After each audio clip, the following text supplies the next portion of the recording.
Donc bonjour à tous et bienvenue pour ce Meetup de décembre. On s'approche de Noël et on est très ravis de recevoir Chris Webb et Peter Myers qui vont nous faire un super sujet sur les jeux de données, les datasets Power BI en creusant un petit peu. Peter and Chris, welcome virtually in France. We are very happy to have you. It's the second time for you, Peter. You did a very good session around relationship. A lot of people talk again about that session. It was just before the pandemic, and you were in France. So welcome virtually again. And with Chris, you will present something around Power BI dataset. The floor is yours. Just for attendees. Si vous voulez poser des questions en français, en anglais, dans le chat, ou vous levez la main, I'll be there to translate. Je serai là pour traduire au cas où. So guys, it's your session. The floor is yours, and I just moderate the chat during the session.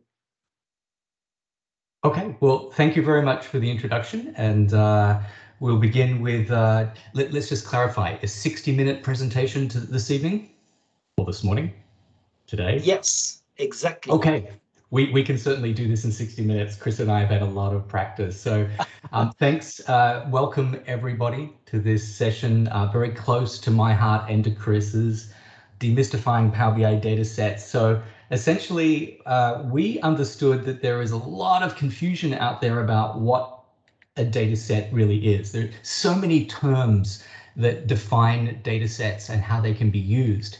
So in this session, we're about demystifying those data sets for you. So welcome.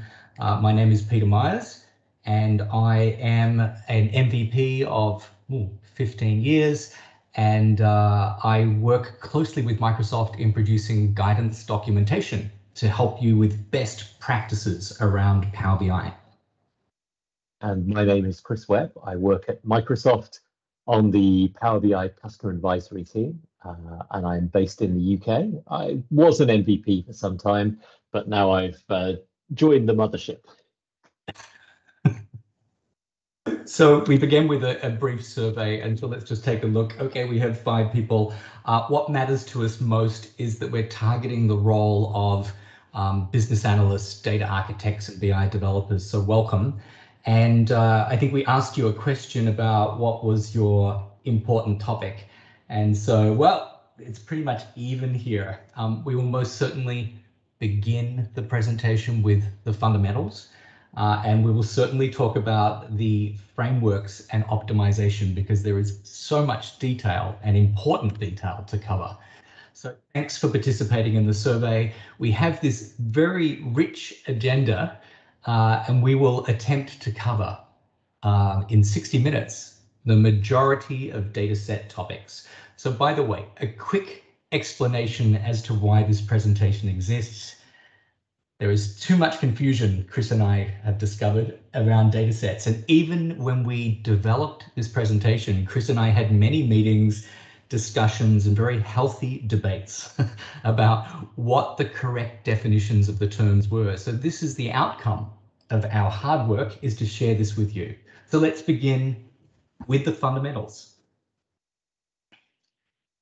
So at the heart of everything in Power BI is a dataset. But like Peter just said, what is a dataset exactly? You know, it can be quite confusing when you look at all of the details. So our definition of a dataset is that it is the source of data in Power BI. Everything in Power BI revolves around the dataset. If you have reports, reports need datasets. Datasets live inside workspaces, but reports from different workspaces can access a dataset. Let's show you by example. All right, workspace A has a single data set and a couple of reports and a dashboard, yet in the same tenant, workspace B has a different data set and a couple of reports, but notice how report B1 can connect to dataset A1. So the important takeaway there is that datasets are accessible within the tenant and across workspaces. But you may be familiar with paginated report bearer, and he says But hey, Chris, what about paginated reports? So in this presentation, my job as the representative from Microsoft is to apologize for the situations we've screwed up. And one of the confusing things about datasets is that there are datasets and there are datasets. If you're an old SQL Server reporting services person, you will know in reporting services, there is a thing called a dataset. And since reporting services reports came to Power BI as paginated reports, you have datasets inside paginated reports, which are still called datasets, but are not the same thing as Power BI datasets. So I'm sorry for that, but this is the kind of confusion that is the reason why we decided to do this presentation.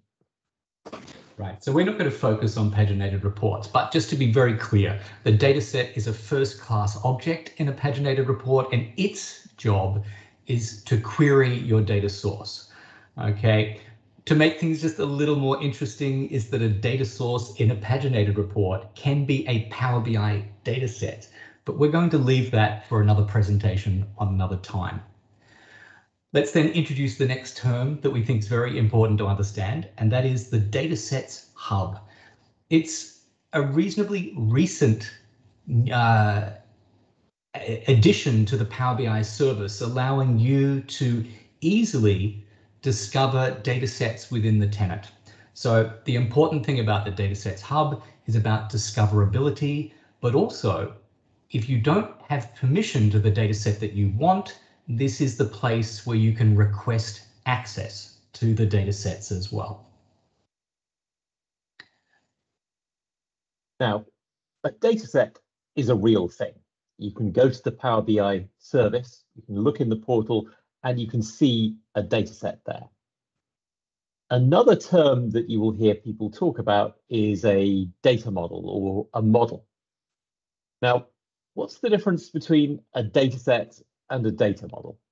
I would say is that a dataset is a real thing. A data model is just an abstract term. So a data model is simply a thing that can be queried. It's optimized for analytics in the Microsoft BI world. And I didn't say Power BI, but in the whole Microsoft BI world, these data models typically queried using DAX or MDX. And a data model can also be thought of as a type of semantic model or semantic layer. It's a way of exposing your analytics data in a way that is easy to be queried, that makes it easy for client tools to be able to get the data that they want. So the way that a data model is queried is in a very specific way, and the analytic query is then our next term. It produces a result from a data model, and it has three distinct phases that are executed in this order: filter, group, and summarize. So let's give you an example. The human brain, as powerful as it is limited. I could present to you tens of thousands of rows of data representing sales orders. But if I were to ask you a question, what were the quarterly sales in 2021? Our brain isn't that good, all right? It really requires technology and modeling to provide a quick and accurate response. And how does it do it? It uses filter, group, and summarize. So we could translate that into a Power BI report design such that the filter could be a slicer on the page. So there's our filter for 2021. We could introduce a visualization, in this case, a column chart with grouping on the axes, and then the heights of the columns represents the summarization. So what's interesting is that everything that a Power BI report does for you, visualization by visualization, is an analytic query. Now, we talked about data models and analytic queries on data models. Let's go to another abstract term, but one which is a little bit more specific. In the world of Microsoft BI, you have data models, and there are different types of data model.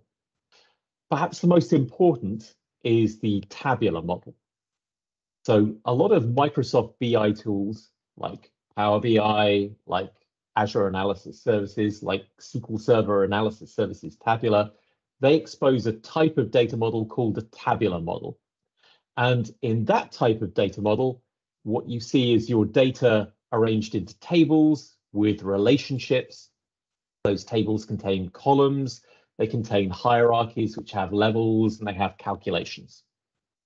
So in the world of Power BI, the type of data model that we work with is a tabular model. There are other types of data model in Microsoft BI. For example, we have the multidimensional model, which is an older type of model. But tabular models are the only important type of data model that we use nowadays, mostly. So let's explain what this tabular model is using an object diagram. So of course, the way that we create a tabular model for Power BI is Power BI Desktop. Now this tool does two things. It creates the data model, but it also does report authoring. But with our focus now on the tabular model, why is it a tabular model? Is because the primary object in this model is a table. Most commonly, you're going to use Power Query to connect to a broad array of data source types. You're then going to define queries, and those queries, when loaded, will become tables in your model. So enormous power here to connect and transform and prepare the data that you want loaded to your model. Now, tables can also be created through calculation logic using DAX. So we also have the concept of a calculated table. Now, of course, tables then present columns, and those columns can also be created through DAX, known as calculated columns.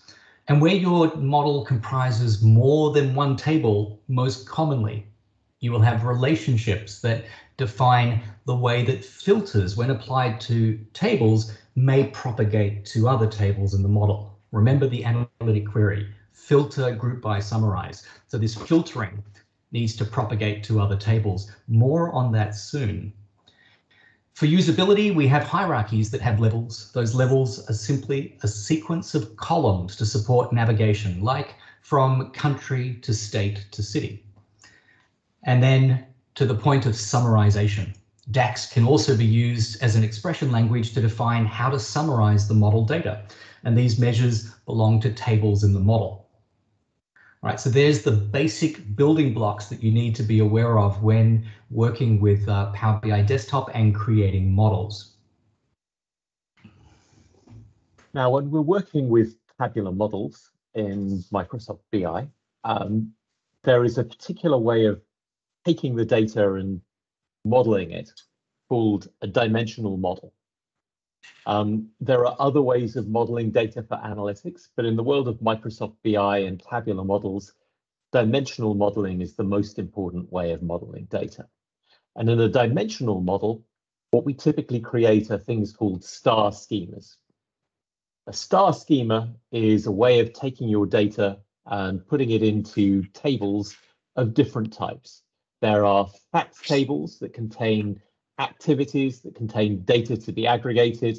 And then there are dimension tables, kind of lookup tables, that allow you to take that fact data and group it by particular things like product or date or store or something like that. The way we model our data also has an impact on the performance of our queries.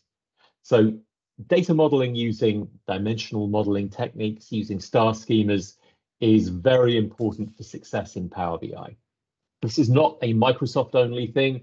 This is a widely used approach across the whole of the BI industry, used with other tools as well as Power BI. But it is really important to make sure your data is modeled using star schemas and a dimensional modeling approach when you work with Power BI. Right, so let's show you why it's called a star schema, because at the center of a star is that fact table.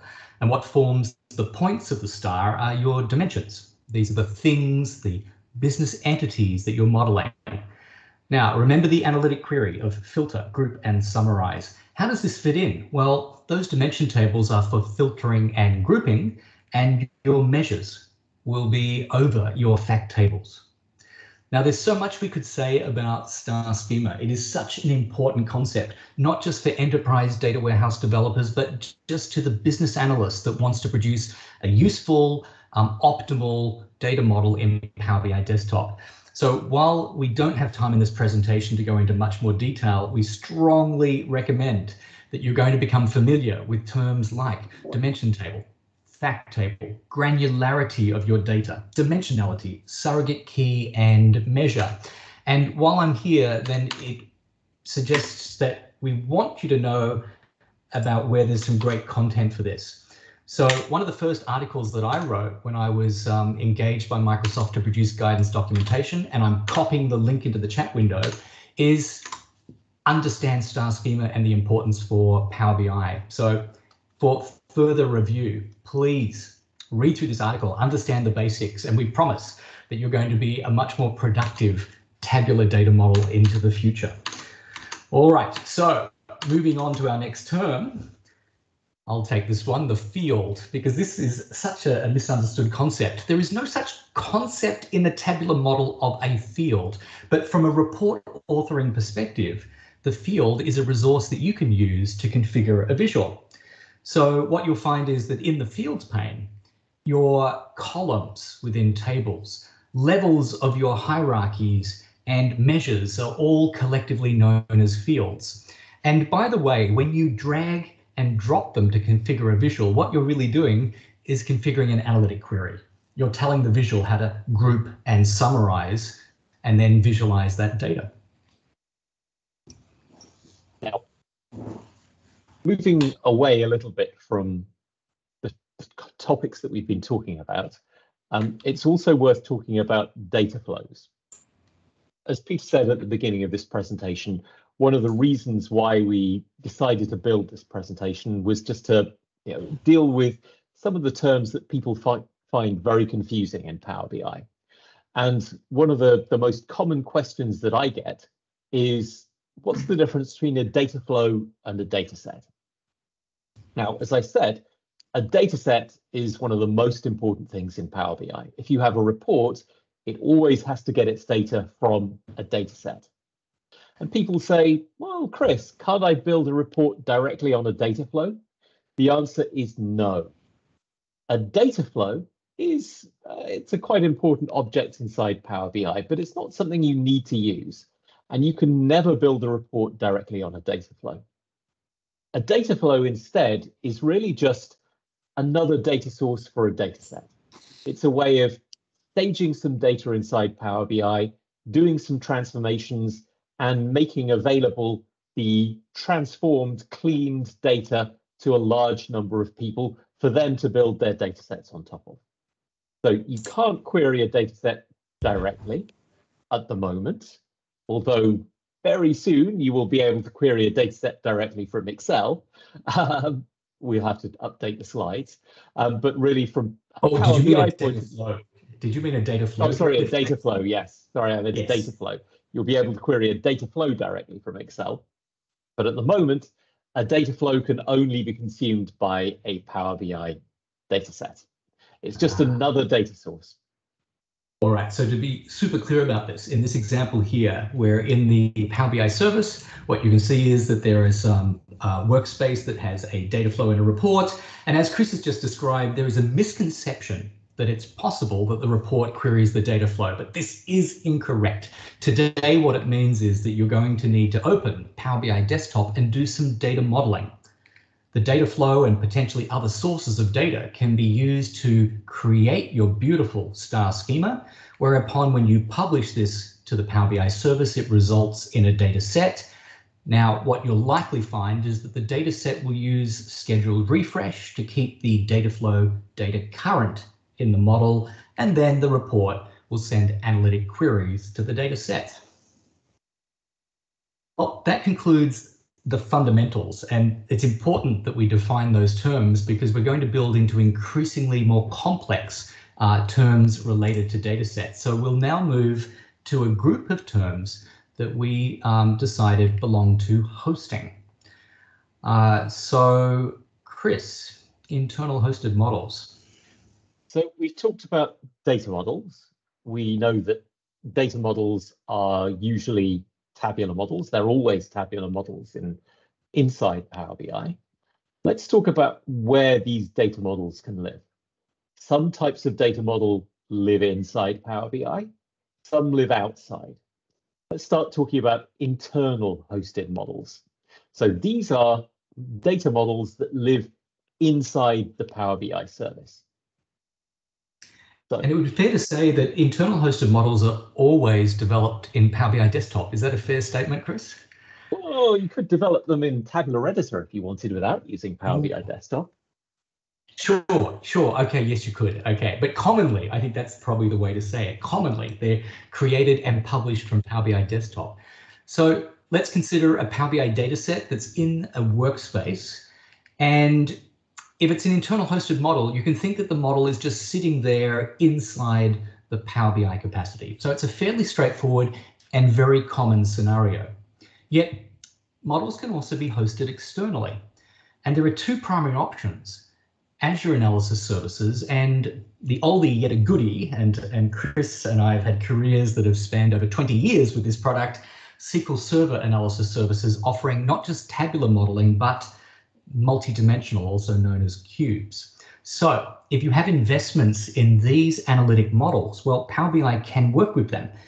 They're just external hosted, which requires that a live connection is made to these models. So let's consider that in the Power BI service that we have dataset A that is connecting through to Azure Analysis Services. Now that's one scenario, but the second scenario with dataset B is that it connects to an on-premises SQL Server Analysis Services model. And in this instance, it will require the on-premises data gateway in standard mode. Both of these are live connection scenarios. Which brings us onto the topic of live connections, another one of these terms that we talk about a lot inside Power BI, but is incredibly confusing. So what is a live connection? Now, when you're connecting from a Power BI report back to a data set, that is a kind of live connection. Now, we don't usually talk about live connections when you are developing a Power BI dataset and a report inside the same Power BI file, but it is kind of that. More commonly, you come across the idea of a live connection when you open up Power BI Desktop, and instead of building a dataset inside Power BI Desktop, you connect up to a dataset that already has been published to the Power BI service, or you connect to Azure Analysis Services or SQL Server Analysis Services. So that is what we mean by a live connection. So let's consider the two uses. So this is an example where Microsoft sort of confuse even us, because let's consider the first scenario is that it's a report authoring concept. And as Chris has just said, you open Power BI Desktop and you'll then go ahead and achieve a live connection to that data set for reporting purposes. So this is a report authoring mode. And then when you publish that PBIX file back, it results in a report that then queries that data set. The second time we use live connection is to connect to an external hosted model, as is the case here with this data set pointing to or connecting to an Azure Analysis Services model. And the report then queries the data set, but in turn really points to that external hosted model.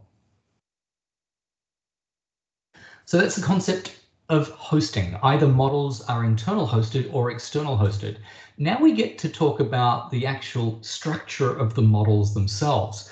And perhaps this is the most complex of topics due to the fact that you have so much choice as a model author.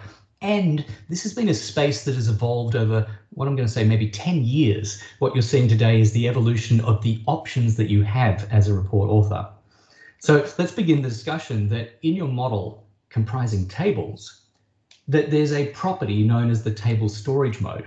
Now it applies only to tables that are sourced from Power Query, not calculated tables. But this provides you choice as to what storage mode that table would be. Is it import, direct query, or is it both? In which case it's dual. So just to make it clear here in our diagram of the tabular model objects, the property resides here. The tables that come from Power Query can allow you to configure storage mode.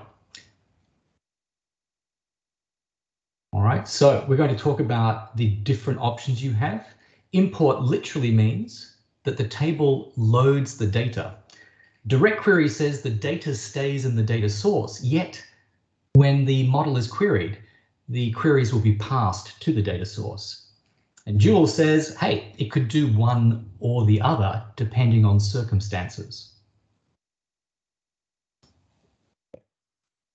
So Peter's just defined what import mode means. We can have data models which are import models, and an import model only has tables that are in import mode. Calculated tables are always in import mode. Now, import mode is the most commonly used type of model because by default, if you open up Power BI Desktop and connect to a data source, you will use import mode. Some data sources can only be used in import mode as well. When we talk about an import model, we mean that every table in the model is using import storage mode. Let's see by example here. And notice the way the star is growing, representing an increased volume of data that is being imported into the model. In this instance, from an Azure SQL database, from an Excel workbook, from some social media feed, even a data flow could be a source of data. So when we work with import mode, in fact, there's not a lot you need to think about because in Power BI Desktop, it is the default behavior for almost all data sources. So in this example, when connecting to a SQL Server database, you'll see that the data connectivity mode provides you the choice of import or direct query, and by default, it's set to import. You will be forgiven if you've never noticed this before.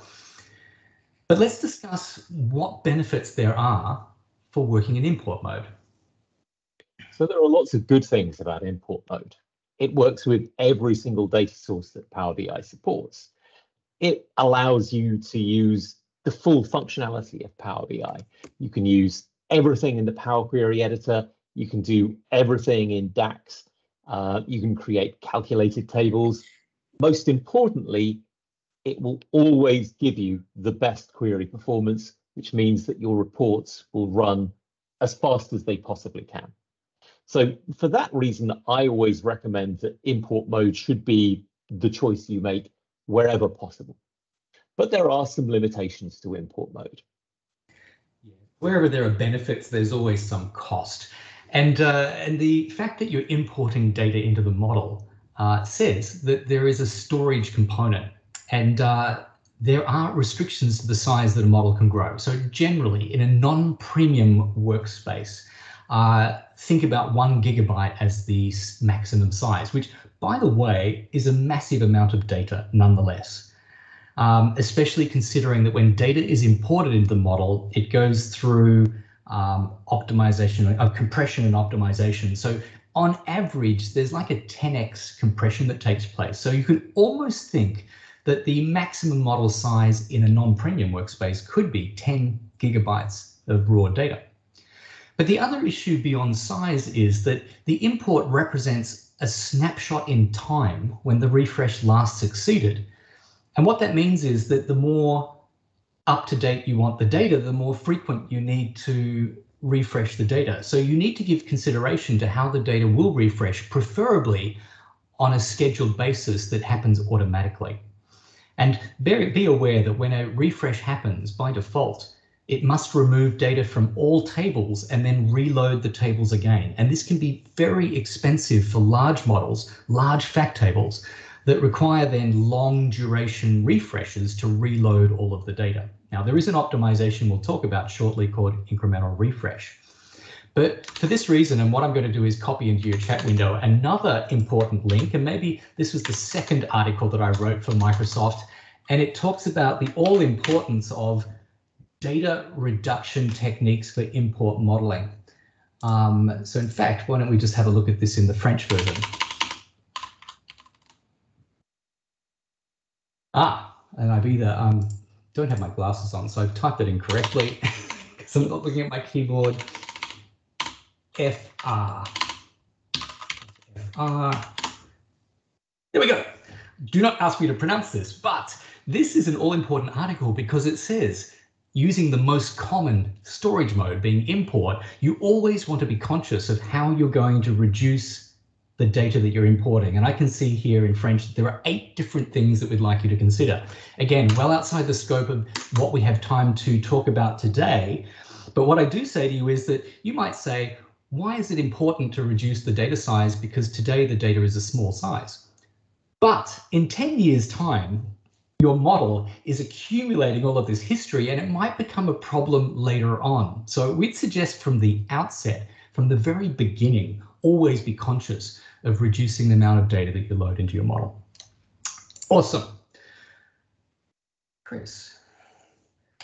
So we've talked about import mode. The other important storage mode is DirectQuery. And a DirectQuery model is a model where all of the tables are in DirectQuery mode.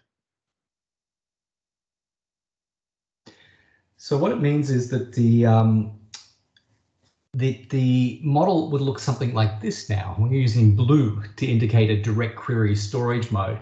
And remember, it's a pass-through mode, that when the model tables are queried, it passes those through to the underlying data source, in this case, an Azure SQL database.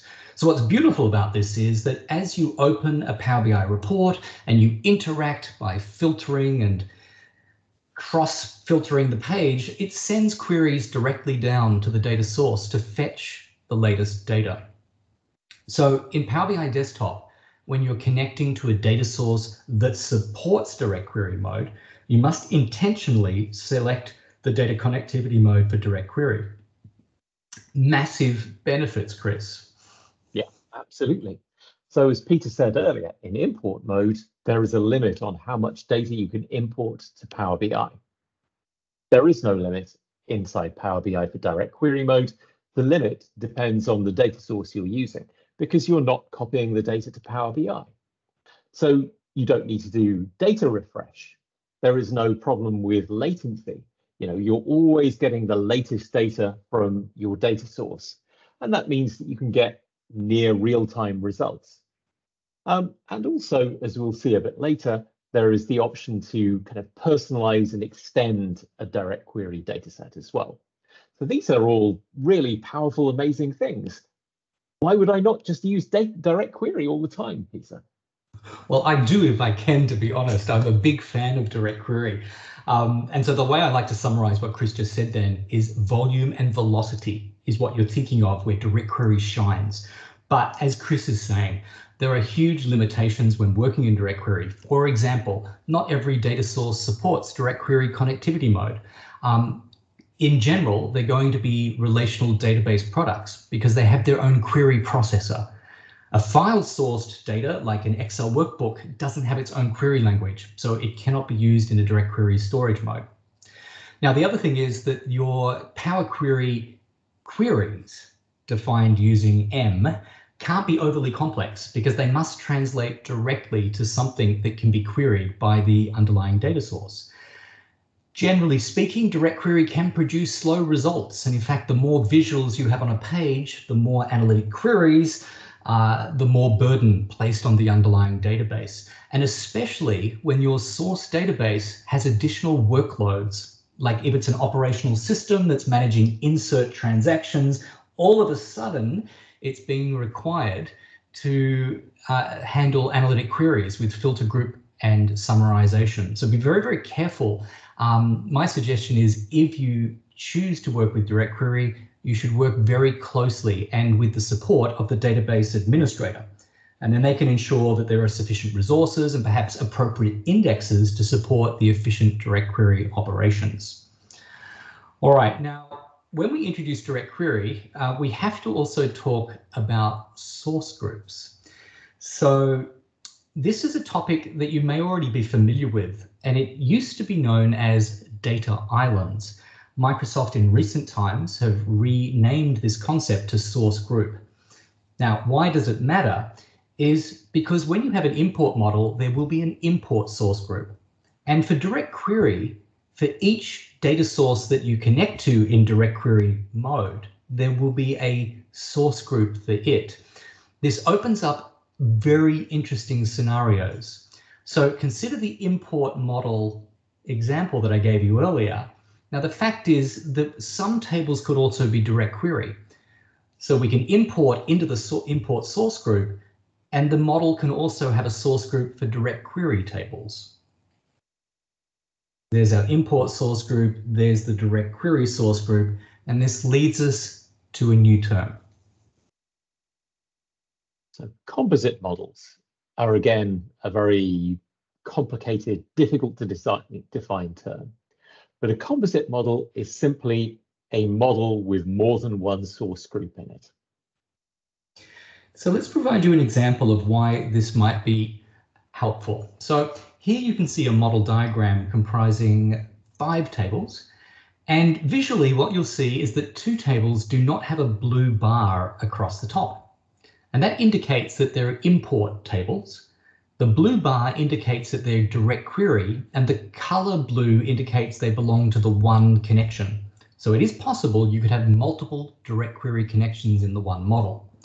Now, in the model diagram, when you hover the cursor over the table, it will reveal to you a tooltip, and that will give you both the storage mode, in this case, the currency of the data, when was it last refreshed, and then hovering the cursor over the scenario account or amount table, I can see that the storage mode is direct query, and I can see details about the data source and the connection. All right, we'll come back to that example in a moment to explain why. But Chris, do you want to handle this one? Sorry. Yes, because this is another case where I, as the person from Microsoft, need to apologize. Because, like I said, composite models are a really important concept. And if you open up a PBIX file in Power BI Desktop, you want Power BI to tell you what type of model you have. And it does, with some limitations. If you look in the bottom right-hand corner of Power BI Desktop, it will tell you the mode that you're in. And the things you see here will give you an idea of what type of data set that you have. Now, what are the 4 things that you can see here?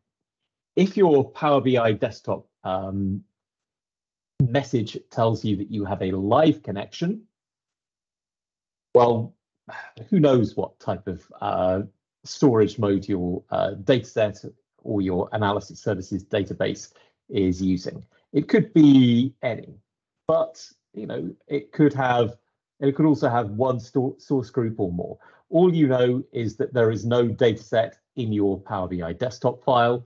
You are connecting either to a dataset that's already been published or to analysis services or Azure analysis services. Now, if it says nothing, that's quite easy. That means that you have an import mode dataset inside your Power BI file, and there is only ever one source group there, because with import mode, all of your tables are imported. If it says direct query, then you either have a direct query dataset or a composite model, and you could have one direct query source group, or you could have multiple source groups in there. And then finally, if you're in mixed mode, that means you definitely have a composite model, and you definitely have some import mode tables in there as well. So you're going to have at least 2 source groups. There will be import mode tables, and then there is at least one direct query mode source group. It's an interesting topic about Power BI Desktop mode, but let me assure you it's not important. What's more important is the framework. Is it an import model? Is it a direct query? Or where there are multiple source groups, it's a composite. All right, so I tend to ignore what Power BI Desktop tells me when I'm thinking purely in modeling terms. Now, returning to this diagram, I want to explain why we would bother to mix 2 source groups. And the reason is quite interesting, and this is a real world example from one of my customers, in fact, is what you'll notice is that the date and journal tables are imported. And I can tell you that the journals represent the actual general ledger transactions. Now, in the same model, they want to compare the actuals to budget and to forecast. And these values get updated and on a reasonably regular basis. And they use techniques known as write-back. Now, how they write back is not part of the discussion, but the fact is, in the scenario amount fact table, write-back happens from time to time as adjustments are made to budgets and plans. And yet in the Power BI report, they want to instantly see the difference between actual and the scenario. And so by using direct query storage mode for the scenario details, they're able to drive a more real-time assessment as write-back happens to the data source. So let's revise what we've learned using this model diagram. Chris, can you tell me, looking at the diagram, how many source groups are there in this model? Okay, so I can see some tables with a blue line, which must be direct query tables, and I can see some tables with no color at the top, and those are the import ones. So there are 2 source groups here. And what's the model framework? Well, because we've got import mode and direct query, that must be a composite model. And the desktop mode? Well, again, because we have some import tables and some direct query tables, that must mean we're in mixed mode. And how many data sources? Well, that's a difficult question, really, isn't it? Because I don't know where those import mode tables are getting their data. Could be somewhere different. It could be the same place as the direct query tables. Yeah, and so the fact is, looking at the model diagram, Chris is correct. You cannot draw a conclusion as to the number of data sources. But what I can tell you is that there is only a single data source here, which could be unusual or uncommon. More common is that you would use integration of multiple sources. But in this example, the import data comes from the same Azure SQL database as the direct query uses. And for the reasons I've already provided, that we want real-time updates for the scenario amounts that are updated with write-back. Very good. All right, well, let's move on to another pair of definitions. We have the concept that models can be local or remote. Chris. Yeah. So something we'll talk about in more detail in a moment is the way that you can use a Power BI dataset or an Azure Analysis Services database as a source in direct query mode. So that means that we have datasets that can connect to other datasets, for example. And when we have datasets that can connect to other datasets, we need to know a kind of we need to have some relative terms to be able to describe them. So that means we can talk about local models and remote models. The local model is easy. The local model is the one that is closest to you as a developer. It is the one that is being developed at that point. It's also the model that is closest to you as a user. It's the one that is queried, the one that your report is connecting to get data. It's the first one you can connect to. And remember, this is the relative term. If we've got local models can connect to other models, and these are going to be your remote models. And again, if you have a direct query connection from a dataset to another dataset, the dataset that you are connecting to is the remote model. It's the one furthest away from you as a developer or a user. So now would be a good time to give you an example of this. And perhaps this is one of the most amazing capabilities that's been added to Power BI in recent times. So let me give you an example here. Let's consider that I have this data set in the Power BI service, and I'm calling it the core model, meaning that it's the analytic source of truth. In fact, in this case, it's a direct query model that connects to my Azure Synapse Analytics data warehouse. Now, as a business analyst, what I'm able to do is perform a live connection. And remember, a live connection allows me to author a report. But in this example, my manager has requested a report that is sales per capita, and the per capita requires population information. Now, as I'm authoring the report, as a business analyst, I notice that population isn't a field available to me in this data set. But with the ability to personalize or extend what I can do is create a local model based on that live connection. So in Power BI Desktop, there is now a DirectQuery model with a table with a table mapping using DirectQuery mode to each table in the core model. Now that opens up huge potentials, because now I've got a DirectQuery model, I can go ahead and import some additional data. Now at this point, I have a composite model, because now I introduce an import source group, importing data from a web page. I can create relationships. I can add calculations to compute sales per capita. And then when I publish my report back to the Power BI service, it results in a new data set that we'll call a specialized model. So the report here is querying a local model, and the specialized model is querying the remote model that we'll call the core model. What I'm describing to you here, and Chris has described with local and remote, is the concept of chaining. So if we can connect from one data set to another, and then we can connect from that data set back to another one, what we have is a chain of data sets that can connect to each other. Now, as you can understand, this could be very confusing very quickly. It could be a big problem for maintenance and development. So at the moment inside Power BI, we don't allow you to have more than 3 data sets in a chain. You can also, inside Power BI Desktop, when you're developing your data set, check a box to discourage direct query connections, which makes it harder for people to be able to create direct query connections back to your data set. An example here of what this chaining really means. So imagine 3 data sets. Dataset C is chained to dataset B, and dataset B is chained to dataset A. So report B is bound to dataset B, so dataset C has no relevance, and dataset B therefore is local, and dataset A is remote. And yet if we have report C that is bound to dataset C, well, dataset C is local, and the upstream datasets A and B are remote.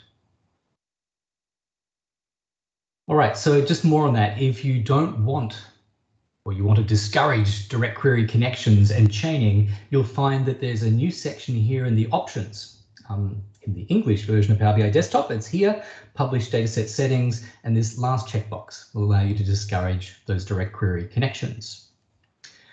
Now, conscious of time, Chris and I are going to work through the optimization section, and that's probably as far as we're going to get on this session, but you will be able to download this presentation as a complete set of content in PDF. So Chris, let's make a start on PDF. I think on the clock we have about 10 minutes to work through this topic. Absolutely. So we've talked about tables inside a tabular model. It's also important to understand that there is a lower level of granularity. You can split tables up into multiple partitions, and a partition is something that can be refreshed on its own. When you create a table inside a dataset, it always has one partition, and the partition is what stores the data. Now, if you use tools like Tabular Editor, you could actually create more than one partition inside that table. Typically, what people do is they partition their data by something time-based. For example, they have one partition per month or per year. And the advantage that you have with partitioning in your tabular model is that it allows you to refresh not the whole table, but just individual partitions. So, for example, if you've partitioned your data by month, you could then say it's only the data in the previous month that has actually changed. So you can just refresh that last partition, and you will get it'll be much faster to do that than it would be to refresh the whole table. Even if you do need to refresh the whole table, partitioning can also increase refresh performance, because these partitions can be refreshed in parallel. And if your data source is able to support lots of parallel queries, that can also make a big difference to the overall time taken to import your data.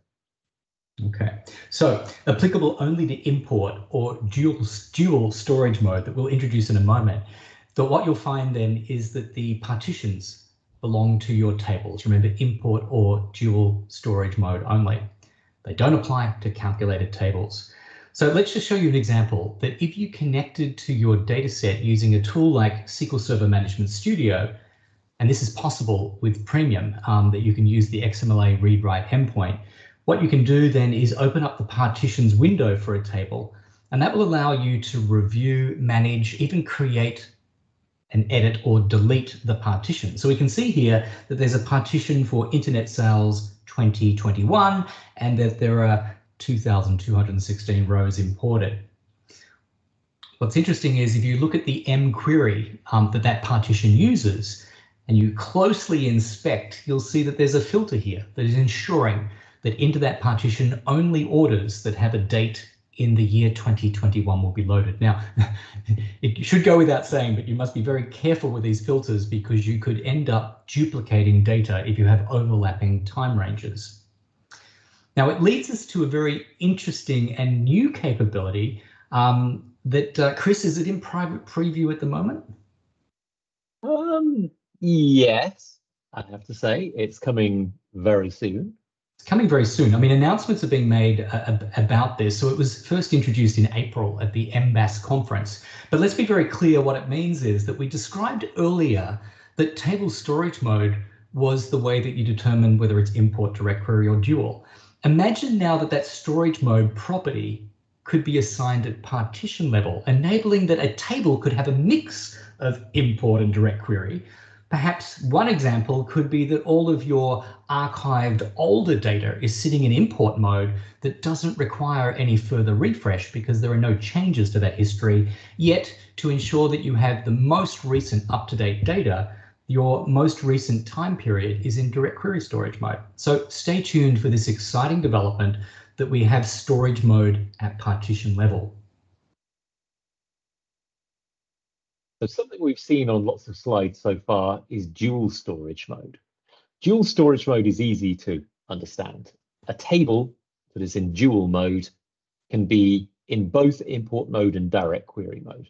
It's in import mode, the data is always refreshed and loaded into Power BI, but the Power BI engine has the choice to actually treat it as a direct query mode table instead, if it thinks that's going to be a more efficient way to answer your analytical query. So let's see an example.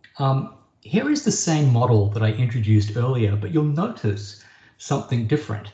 The fact is that the date table now has a blue line across the top and it is striped, as is the scenario and account tables. So visually, the indication here is that the striping says that it is a dual storage mode. It is both import and direct query. So what's interesting about this example is that if we hover the cursor over the account table, we do see its dual storage mode. So let's think what's changed. The source groups haven't changed. There's still an import and a direct query source group. So there's two. It's still a composite model. And in Power BI Desktop, it's still mixed and there's still one data source. The only thing that's changed is that 3 of the tables are both import and direct query at the same time. Now, let's consider some different scenarios when we visualize data using this model. And starting with the simplest visual, which is the slicer, here using the fiscal hierarchy. Now, when Power BI queries the model to render this visual, it can use the import source group because it will be the fastest, right? All of the data is imported into the single date table. But things get more interesting when we see a visual like this, where we can see that it filters by date, groups by account, and summarizes the journal table. Now, in this instance, because only the date, account, and journal tables need to be queried, Power BI can use the import source group for the quickest, fastest, most efficient query plan. Now, what if we have a visual that says, yes, we're going to filter by date and scenario, the forecast scenario, group by account, and summarize the scenario amount table. So in this instance, Power BI will use only the direct query source group. And it could achieve this by sending a single query to the data source that might look something like this. As an approximation, a single query could be sent to the Azure SQL database to achieve the result this visual needs. But the last scenario brings it all together. What if we want actual and the forecast scenario at the same time? In this case, all tables will need to be queried, and Power BI will use both source groups, but it will use the import data where it can. All right, so enormous flexibility in describing that a table is dual, allowing Power BI to determine the most efficient query plan. Aggregations are another really important way of improving the performance of your Power BI dataset if you're using direct query mode. So if you've got a large amount of data in direct query mode, the SQL queries, whatever data source queries that we're generating, could be slow. You might be working with a fact table with millions or billions of rows of data in, and the SQL queries could be slow to get that data and aggregate the data up to the granularity you need for your reports. So what we allow you to do is to create pre-aggregated tables and use them inside Power BI. These tables could be in import mode, they could be in direct query mode, but they are used by the Power BI engine automatically, so that if we know we need to get data, for example, aggregated up to year and product category level, if we already have an aggregation table defined inside our dataset, the Power BI engine can use that automatically. We don't need to tell it to do that. We don't need to write any clever DAX or anything. The Power BI engine will just realize that it's there and use it to optimize the performance of our queries. So in this model diagram, let me explain that we have the Internet Sales Aggregation table. Now it's an import storage mode table containing an aggregated sales amount value for each date. So we can then configure aggregations for this table, and then in the Manage Aggregations window, notice how the aggregation is configured. It allows Power BI to determine when it's a match for a query. So what this would mean then is that a visualization like this showing sales by color for the current year, Power BI needs to query the product table. So for that reason, it will use direct query storage mode to group by color, and the aggregation cannot be used. But if the visual was simply a grouping, in this case by date, but specifically with the granularity at month level, then this visual could be entirely satisfied by the aggregation and the date table. And the aggregation will be used to provide much faster performance. So aggregations become a very important design concept when you've got massive volumes of data, typically in direct query storage mode with direct query fact tables, that your aggregation can provide an alternative and faster way to deliver a query result. Now, what's interesting is that automatic aggregations is a new feature coming to Power BI Premium, where you can turn on aggregations that can happen dynamically and automatically by Power BI without having to design aggregation tables specifically in your model. Time isn't permitting that we talk about these final features. So what we're going to do is switch to the conclusion and then wrap up with any last minute questions that we might have. So there's a lot to cover on data sets, and we've covered the really important topics of the fundamentals, hosting, model frameworks, and optimization. Chris and I did present this as a webinar for Microsoft, and we worked very quickly through all of the 52 terms we had. And if you download this presentation, this link here is clickable and would allow you to watch the recorded session where we covered many more topics, yet very briefly.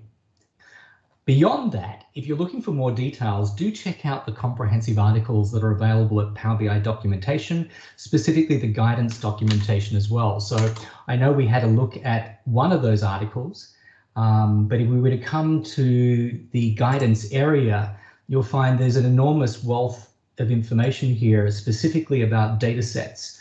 When should we use direct query? When should we use composite? So much more detailed information available for you at Microsoft documentation. Very brief marketing slide, I'll keep it quick, is that my company does training in Power BI, even remotely, but not very well in French. So I'll accept that that's probably not a great option for you guys. But otherwise, where we want to end up now is to encourage you to use the QR code, or I'll put a link in the chat window allowing you to download a PDF document of the presentation containing all of the terms that we covered and many that we didn't cover as well. And at that point, we could hand back to our host today to wrap up. If there were time, we would welcome any questions. Yes, thank you, Peter. Thank you, Chris. You may go 5 minutes more if you want, because it's so interesting. But thank you to respect the time, because I think we have the 5 minutes on the questions. Maybe so we have questions from Gaël and from Chansoudine. Do you want to open your mic and ask your question directly, or do we want me to, or maybe you can read it in the chat, Peter? And yeah. Yes, maybe Jean-Pierre, you can read my question in the chat if you want. Yes, for the recording. So first question, it's regarding the performance, the difference of performance between connection with analysis services in DirectQuery mode and the connector, which is the Power BI dataset mode, DirectQuery 2. I'm not sure to understand clearly the question. Maybe you understand it better, Chris and Peter? So is the question whether analysis services in DirectQuery mode is faster than a Power BI dataset in DirectQuery mode? It's the way I understand it. Okay. So if you want to use DirectQuery mode, you should always use a Power BI dataset.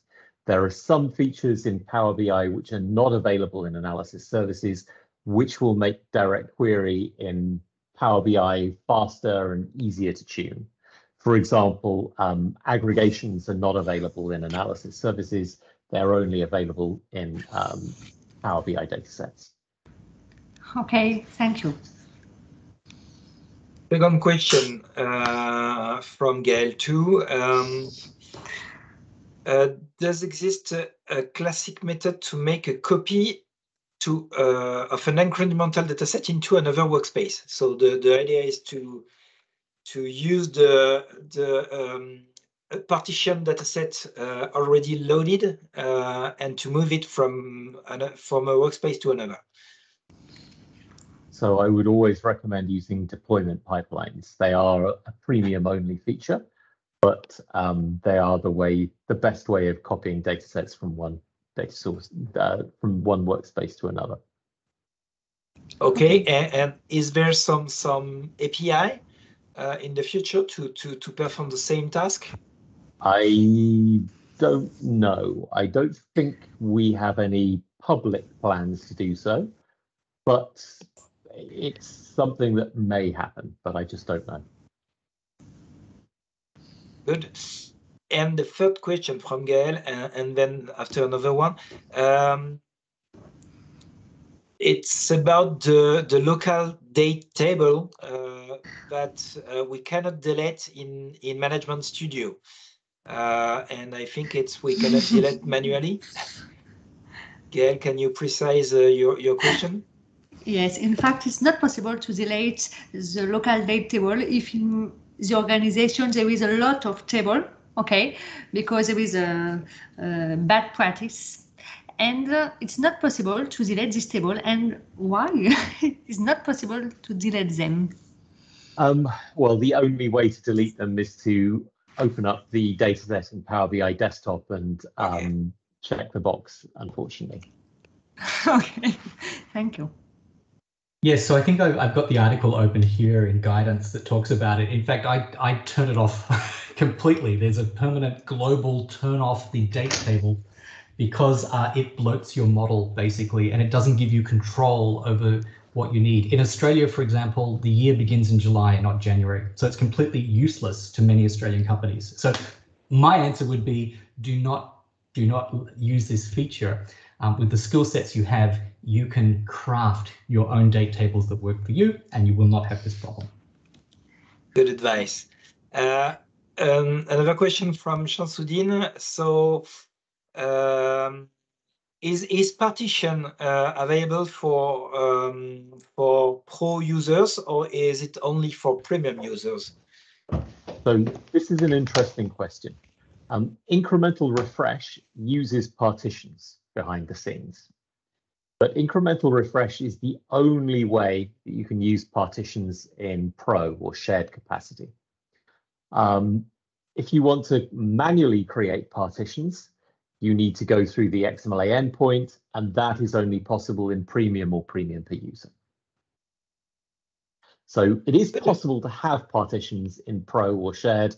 It's just the only way to create them is using incremental refresh, which is good, but it doesn't give you all the control. Good. Okay, Thank you. A question from Danico. Analytics query. What is the difference between? Oh, I think it's out of scope because it's a DAX question, but the question is very interesting.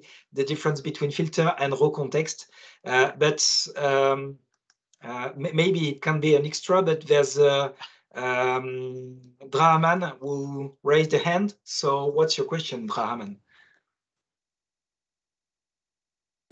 Hello, thank you for the presentation.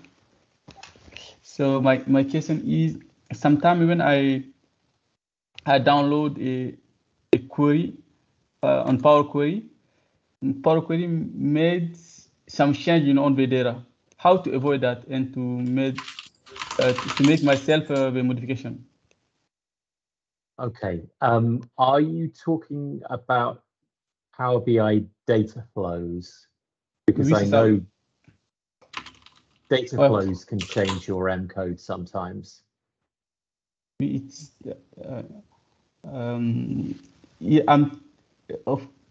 I think is that, for example, when I don't know if I can.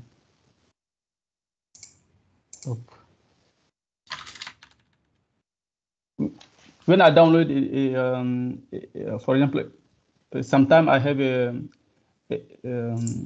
Excel sheet with some data, and I try to analyze the data with Power Query. And when I download the document, Power Query makes some change. For example, it promotes the head, all that stuff. How to avoid that? I don't think there is a way to avoid that, unfortunately. It will.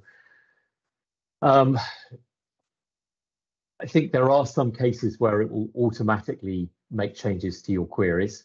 I didn't think it happened in Power Query and Power BI Desktop, but I know there are some cases where it happens in data flows. But either way, I don't think there is a way to stop that when you stop that happening, unfortunately. I think we may have some changes happening here in the future, though. Okay, thank you. Okay, so thank you for your questions, and I think it's time to leave and to stop that meeting. Once again, thank you, Peter and Chris, for sharing your knowledge, and we understood that the presentation is longer than we have, but you provide the link to register and download the full presentation with all the things. So it was very, very insightful today. Thank you, guys. I will just stop the recording and see you to the next Club Power BI meetup.